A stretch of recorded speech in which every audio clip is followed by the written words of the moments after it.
my name is Lotte Jeffs. I'm a writer and journalist. I have worked for the Evening Standard magazine, for Elle magazine, and I continue to write freelance for most of the broadsheets. I tend to do like celebrity profiles these days for like the Sunday Times Style.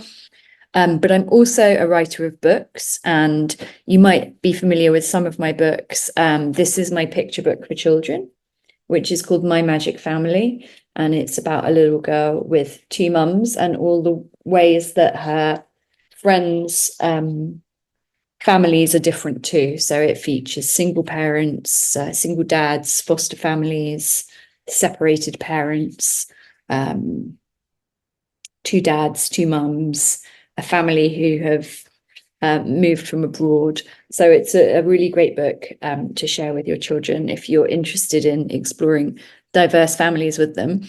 And the book that I guess is most relevant to what we're talking about today is this book, The Queer Parent, Everything You Need to Know from Gay to Z. So this is a book that I wrote with my co-author, Stu.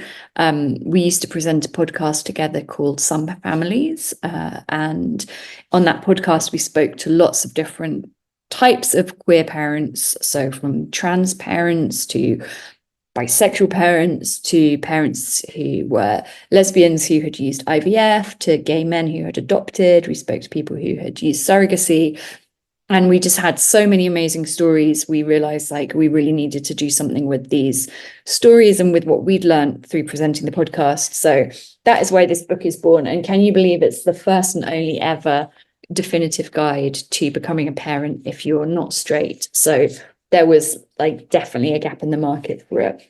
So I thought I'd actually start by just reading like a tiny little snippet from towards the end of this book, which will give you an idea of a jumping off point for some of the things we're going to talk more about this evening. So the beauty of queer parenting is that it is endless and amorphous. There is no right way, no wrong way, no formula, no standard. To be queer in the 21st century means you find an identity that matches you. And if you can't find one, make one up or joyfully reject them all. As much as that annoys Piers Morgan, it means that we are now free to define ourselves and feel comfortable and confident in our true selves. And what this means is that our idea of family can also take many shapes, forms, and dynamics. This feels like such an exciting and important time to be a queer parent. We're at the vanguard of the next movement in LGBTQ+ history, where more and more of us become parents and we raise a new generation of humans who, whether or not they end up being LGBTQ+ themselves, deeply understand the queer experience. And a world with more queer allies is, without a doubt, a better and a happier world. So, if you're interested, do go and get this book. And then just a little plug for my novel, just because we're here and it came out 2 weeks ago now. This is my first novel, and it's the story of a platonic queer friendship and a desire to start a family in a new kind of way. So they are my books. We can talk more about them later should you have any questions. But so we're here today to talk about how we can all be better allies to LGBTQ parents in our children's nurseries or schools. And also, I don't know if there are any queer parents listening or watching this at a later date, but how we can have the best and the happiest experience as parents, I guess. So one of the first things I wanted to talk about was challenging our own learned behaviour and our own expectations in terms of gender and sexuality. And I think there's an assumption that if you are on the spectrum of queerness, that you somehow just instantly get it right and know all the answers and are just, without even trying, a queer ally. But, you know, we too have to challenge ourselves, and we too have to undo a lot of the conditioning that we've been brought up with. I mean, certainly people of my generation, so I'm in my 40s, we grew up with Section 28, which was, as I'm sure you know, a law in the UK which prohibited schools and institutions from even acknowledging the existence of LGBT people. So there were no books, there was no mention, there was no reference, there was no maths problem that talked about two dads who were trying to work out how much pocket money to give their son. It just didn't exist. So that, I think, for many of us contributed to a sense of shame and a sense that our sexuality was something to keep secret or private, or to not say out loud.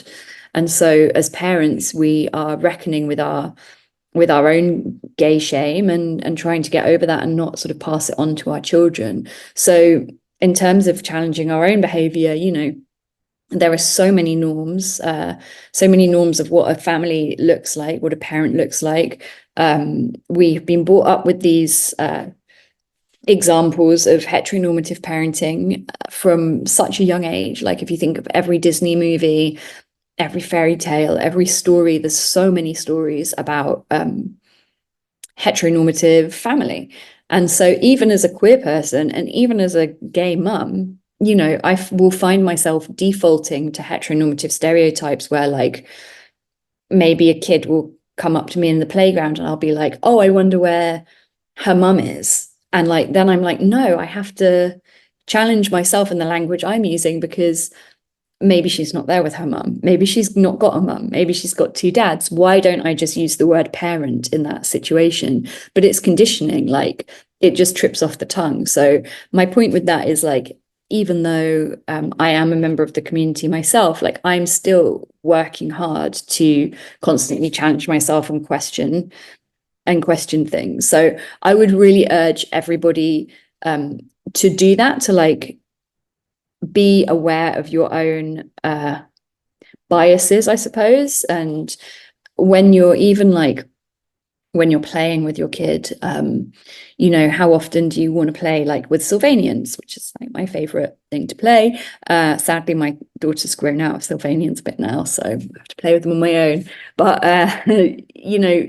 does it have to be a mum and a dad character? Could it be a single mum? Could it be two mums? Could it be two dads? Could you sort of introduce through play some different examples of families and family makeups, and also just being conscious of the language you use around children? Like and it comes up a lot with my daughter. She's very, very set on gender and boys being boys and girls being girls, and she is definitely a girl. And you do meet some children who are perhaps on a different kind of spectrum of gender identity, and just challenging yourself as the adult to, use gender neutral words like the child or the sibling, or I wonder what they are thinking.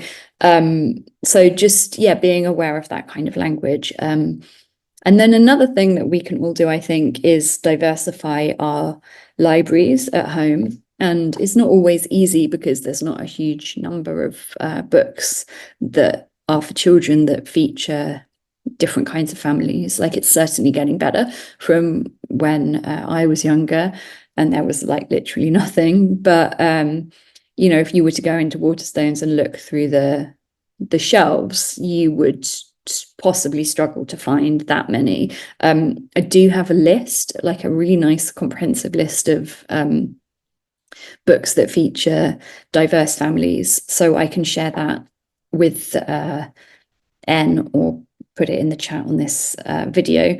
But definitely making sure that your own library, whether you're LGBT or not, has some of these books in them, and that you read them often to your children, and that you spark conversations as well. Because I don't know about you, but it's definitely through reading that I find some of our most interesting and weird and wonderful conversations are sparked, and just seeing examples of different kinds of families and asking questions, and making sure that your child is making the connections and is recognizing, and maybe likening it to people at school. So like, if there is a kid in your child's class who has got two mums, that maybe you talk about them when you're reading the book, and you say, oh, that's just like this person, they've got two mums too.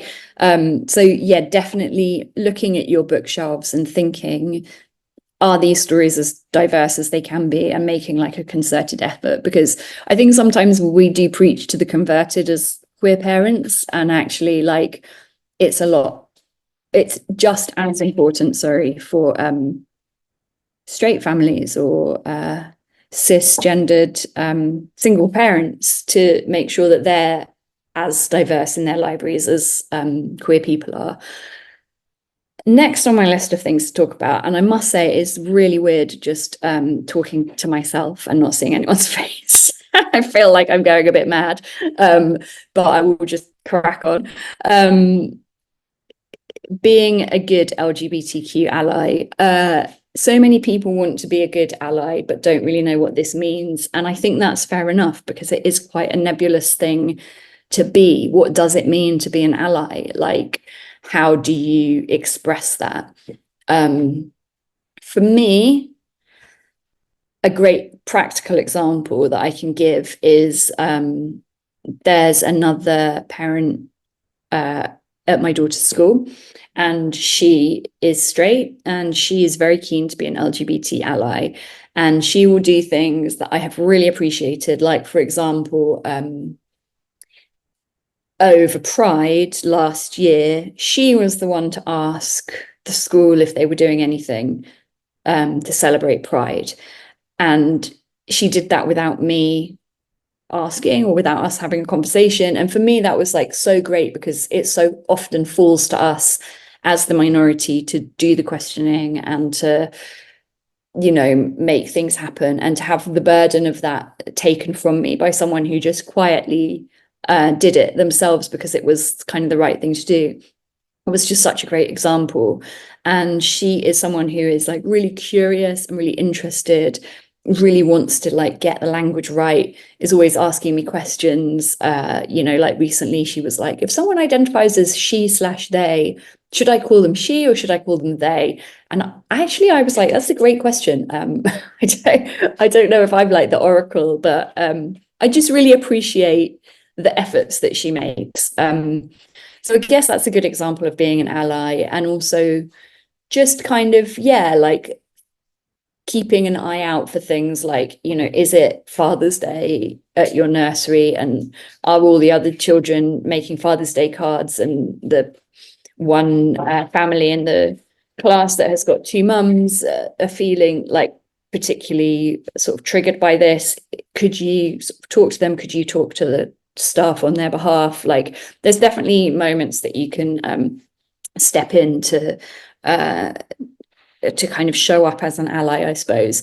But really, I think it's just being a friend, and being interested in and curious, and learning on your own, I guess, like not expecting the queer person to tell you everything you need to know. Like, what we really wanted for this book is that just interested people would buy it or listen to it on audiobook, and it would probably answer a lot of questions for them, and they would then be like better informed, better equipped people to be great allies. Next is working with schools or nurseries as an LGBT parent. So this is an interesting one, I think, because as a parent that's just sort of started in the education system, so my daughter is in year one, you're not really that experienced. You don't really know, like, especially if it's your first child, like how to deal with schools. You're learning, you don't have any previous experience, and you kind of don't want to mess it up. Like, you don't want to say the wrong thing or be that annoying parent or somehow cross a line, or like, I don't know, it's just you're sort of hyper aware of like being a good school parent. So sometimes that can kind of hold you back from saying stuff. But I've recently had a really positive experience actually with my daughter's school, where when we went in for a parents' evening, I mentioned to a class teacher that I was a little disappointed that there had been no sort of coverage of LGBT History Month or no mention of Pride that year. And I explained why it was important to us as a family. And I offered my services and I said, look, I work a lot in this world. I write about it. If you want to talk to me or get some advice or whatever, like, I'm here. He kind of didn't really expect anything of it. And a few weeks later, I got an email from a teacher in the school who was like, we absolutely want to do this. Would you come in and have a meeting? And I had a great meeting with her where I explained that, you know, I wasn't an expert. I had never done this before. All I could do was sort of speak to my own experience. And I had found some resources on Stonewall, actually, that were really great, that were for schools. And I told her that LGBT History Month was in February, and it would be good to sort of start the ball rolling in terms of the school thinking and talking about LGBT people or issues then, so that it could culminate in a Pride celebration in the summer for Pride Month. But that when we were having that celebration, that like it had come from a place of like learning and we had understood some LGBT history and stuff. It wasn't just kind of party.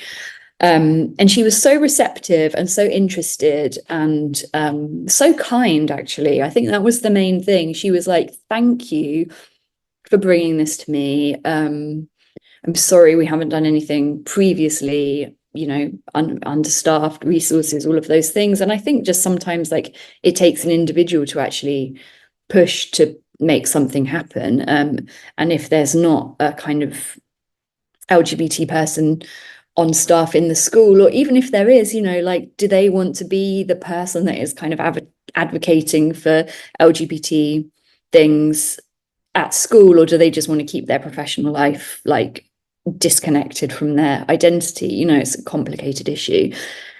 Anyway, I was really pleased with how receptive they were, and I agreed to go in and talk to some of the year 6 classes. So I had an amazing experience, actually, where I went and did a talk to the 2 year 6 classes just about my own experience of coming out, of being queer, of being proud, what Pride means today. And I was so blown away by these kids and how much they already knew. Like, I did a sort of game with them at the beginning of like who knew what all of the acronyms letters in LGBTQIA+ actually stood for.